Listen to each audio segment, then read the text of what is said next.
جی السلام علیکم، میں ہوں عثمان چودھری اور ہمارے ساتھ موجود ہیں عمران ریاض خان۔ میرے خیال سے آج کی اور پچھلے پورے مہینے کی جو سب سے ٹاپ سٹوری ہے وہ عمران ریاض خان کا جو سفر ہے پاکستان سے لندن کا، یہ سفر ہے اور میرے لیے بڑے اعزاز کی بات ہے کہ یہ جو پہلا جو انٹرویو ہے عمران بھائی کا اس ایشو پہ وہ میں کر رہا ہوں۔ میرے خیال سے یہ جو میرا عمران بھائی سے تعلق تھا 4 سال کا، اس کا آپ کہہ سکتے ہیں یہ پھل بھی ہے۔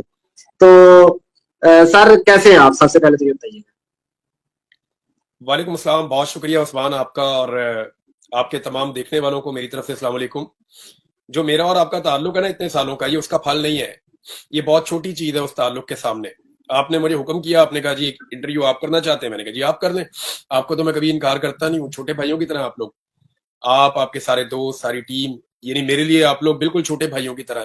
اللہ تعالیٰ آپ سب کو اپنے حفظ و امان میں رکھے۔ میں ٹھیک ہوں جی، اللہ کا شکر ہے۔ آپ سوالات کریں، میں حاضر ہوں، جواب دوں گا۔ جی سر، سب سے پہلے تو مجھے یہ بتائیے گا، جو آپ کی تصویر وائرل ہوئی ہے اس کے بعد ہم کہہ سکتے ہیں کہ آپ ڈنکی لگا کے لندن پہنچے ہیں؟ ڈنکی لگا کے لوگ پیسہ ویسا کمانے کے لیے جاتے ہیں، میں تو جان بچا کے ہجرت کی ہے میں نے۔ اس میں تھوڑا سا فرق ہے۔ دیکھیں، میں سوات میں تھا، یہ آپ سب کو پتا تھا، آپ لوگ میرے پاس وہاں آتے بھی رہے۔ شیری جی دادا سر۔ بھائی کے ساتھ میں نے وہاں پہ ٹائم گزارا تھا۔ پھر ایک وقت ایسا آیا کہ مجھے کیونکہ انفارمیشن ملتی تھی، میرے ایک دو سورس ایسے ہیں، انہوں نے جو بھی مجھے بتایا وہ بات سچ ثابت ہوئی۔ انہوں نے مجھے بتایا کہ اس وقت ریڈ ہوگی، پھر اس وقت ریڈ بھی ہوئی۔ انہوں نے مجھے کہا کہ اب یہ ایکٹیویٹی ہوگی، وہ ایکٹیویٹی بھی ہوئی۔ انہوں نے کہا جی اب یہ والا مقدمہ آپ کے اوپر پلان کیا جا رہا ہے، پھر وہ مقدمہ بھی ہوا۔ تو میرے پاس کوئی وجہ نہیں تھی کہ میں ان کی بات کو نظر انداز کروں۔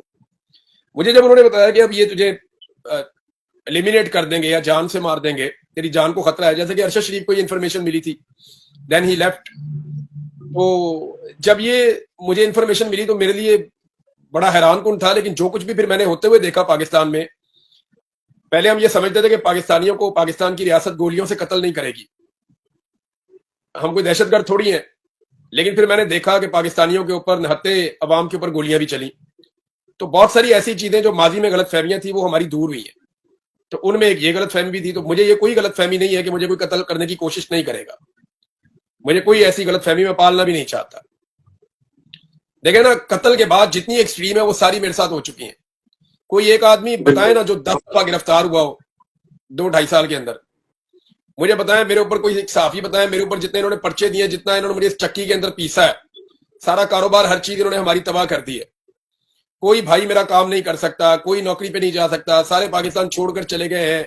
وہ بیچارے اپنی جمع پونجی کے ساتھ اپنی زندگی گزار رہے ہیں۔ میرے ماں باپ پاکستان میں نہیں ہیں، میرے بچے نہیں ہیں پچھلے 1 سال سے پاکستان میں، ماں باپ 1 سال سے پاکستان میں نہیں ہیں۔ اور یہ میں نے ان کو تب بھیجا تھا جب میں نے فروری میں الیکشن کے بعد انہوں نے مجھے اٹھایا، تو پھر انہوں نے پلان کیا میرے والد پہ اور میرے بھائیوں پہ مقدمے دینا شروع کر دیے۔ ہم جب اینٹی کرپشن کے دفتر پیش ہونے کے لیے، تو انہوں نے کہا جی کہ ہمیں معاف کر دیں عمران بھائی، ہم مجبور ہیں، ہمارے اوپر ایجنسیاں دباؤ ڈال کے ہم سے یہ کروا رہی ہیں، ہم یہ کرنا نہیں چاہتے۔ تو آپ کیوں نہیں اپنے گھر والوں کو کہتے کہ وہ یہاں سے چلے جائیں، یا پھر آپ کمپرومائز کر لیں۔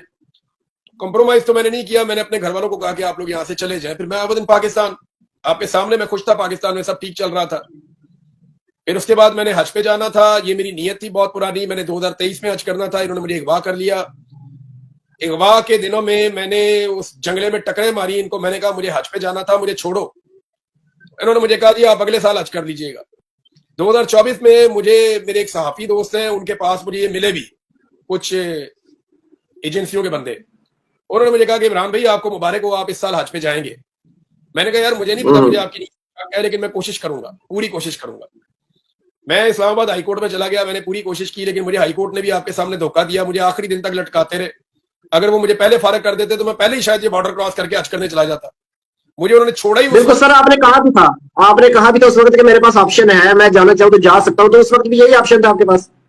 آپ کو یاد ہے میں نے کہا تھا، ذرا وہ کلپ تو کاٹ کے لگائیے گا بیچ میں نے کہا تھا کہ جی صرف سر، میں ایئرپورٹ نکالوں، بلکہ میں نے آپ کو کہا تھا کہ جب میں جانا بالکل چاہوں گا تو مجھے یہ روک نہیں سکیں گے، میرا ملک ہے۔ بالکل ایسے ہی۔ تو مجھے پتا ہے نا، میرے پہاڑ ہے، میرا علاقہ ہے، میرے ملک ہے۔ تو میں نے بڑی کوشش کی حج پہ جانے کی، مجھے اس کا بڑا تکلیف بھی ہوئی بڑی۔ انہوں نے مجھے تب تک چھوڑا نہیں جب تک کہ ساری فلائٹیں ختم نہیں ہوگی، تب تک چھوڑا نہیں جب تک کہ سارے ملکوں سے ساری فلائٹیں چلی نہیں گئی، یعنی پرائیویٹ جیٹ کا بھی آپشن ختم کر دیا انہوں نے میرے لیے۔ تو پھر میں حج پہ نہیں جا سکا، مجھے بڑی تکلیف ہوئی اس کے بعد۔ لیکن پچھلے کچھ عرصے سے مجھے میرے سورس نے دوبارہ جو انفارمیشن دی وہ خطرناک تھی، اور پھر اللہ رب العزت نے مجھے 2 موقعوں پر بچایا۔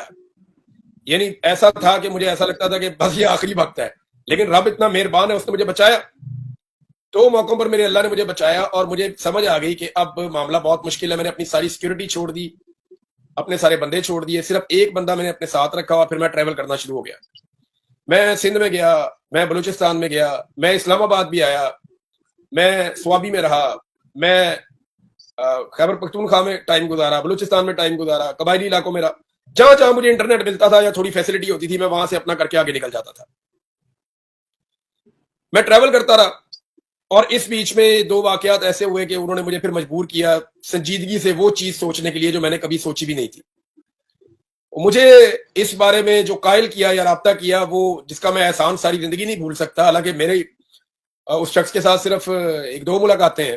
ایک آدھی ملاقات ایک پارکنگ کے اندر ہوئی تھی تفصیل میں کہ وہ ان کی گاڑی آ رہی تھی اور میری گاڑی جو ہے وہ جا رہی تھی، تو ہم رستے میں ملے پارکنگ میں، تو وہاں پہ کھڑے ہو کے ہم نے کچھ 10 منٹ بات کی تھی. تو قاسم سوری صاحب کا مجھے فون آیا. اب میں نے یہ پہلے بات نہیں بتائی. قاسم سوری صاحب کا مجھے فون آیا اور انہوں نے کہا میں وہ واحد آدمی ہوں جو اس ملک کو کراس کر کے نکلا ہوں. تو عمران صاحب آپ یہاں سے نکل جائیں، میرے پاس انفارمیشن ٹھیک نہیں ہے آپ کے بارے میں. تو میں قاسم سوری صاحب کی بڑی عزت کرتا ہوں. میں نے کہا جی دیکھیں میرا نکل جانا اتنا آسان نہیں ہوگا. آپ جب نکلے ہیں تو آپ کو حلیہ بدلنا پڑا اور آپ ان علاقوں کے ہیں، آپ ان کے لہجوں میں بولتے ہیں تو وہ مشکل ہوگا. تو قاسم سوری صاحب نے مجھے قائل کیا، انہوں نے کہا دیکھو نبی اکرم صلی اللہ علیہ وآلہ وسلم نے ہجرت کی تھی، ہم تو پیروں کی خاک بھی نہیں ہے نا، تو ہمارا مقصد بھی کوئی اتنا بڑا نہیں ہے بلکہ کچھ بھی نہیں ہے.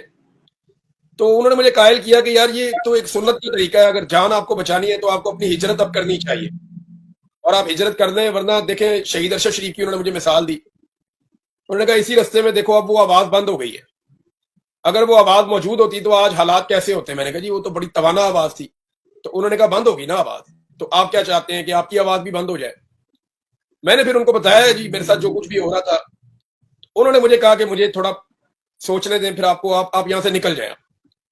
تو میں نے بھی پھر پلان کر لیا کہ میں نکلوں گا، کیونکہ آپ کے سامنے ہی ہے جو کچھ ہو رہا تھا، کوئی چیز آپ سے ڈھکی چھپی تو نہیں ہے. میں اکیلا رہتا رہا ہوں یار، میں اپنے کپڑے خود دھوتا رہا ہوں، میں اپنا کھانا خود پکاتا رہا ہوں، میں یعنی اپنا ویلوگ خود ہی کرتا تھا، خود ہی اس کو ریکارڈ کرتا تھا، خود ہی اس کو بھجواتا تھا، خود ہی سارا کام کرتا تھا، باہر جہاں سے اپلوڈ ہوتا ہے وہاں بھی خود ہی بھیجتا تھا میں. تو یہ ساری چیزیں میں اکیلا کرتا رہا ہوں کافی دن تک. اس کے بعد پھر میں نے 3 اٹمپٹ کیے ہیں جی نکلنے کی.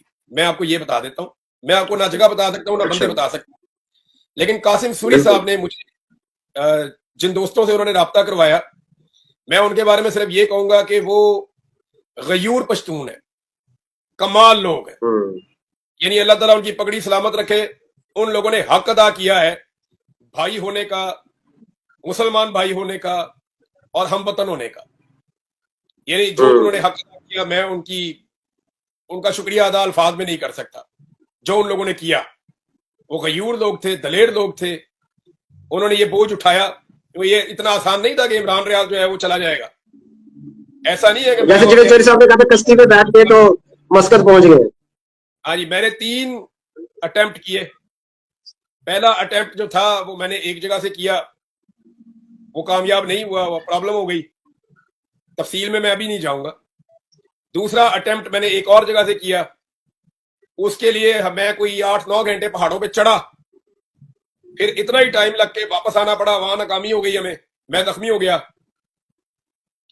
تیسرا اٹمپٹ ہم نے پھر دوبارہ کیا.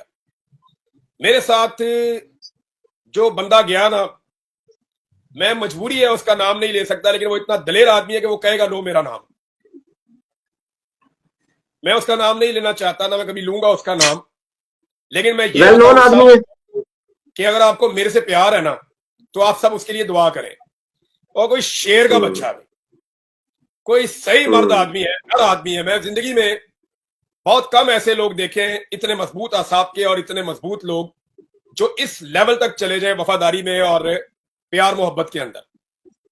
یعنی اس شخص نے انتہا کر دی جو میرا ایک واحد کمپینین تھا اس پورے ٹریول میں. تصویر بھی غالباً انہوں نے بنائی ہوگی پھر. ہاں جی، یہ ایک فوٹو جو ہے یہ اس نے یہ بنائی تھی، ایک فوٹو اس نے. بالکل ٹھیک بات ہے.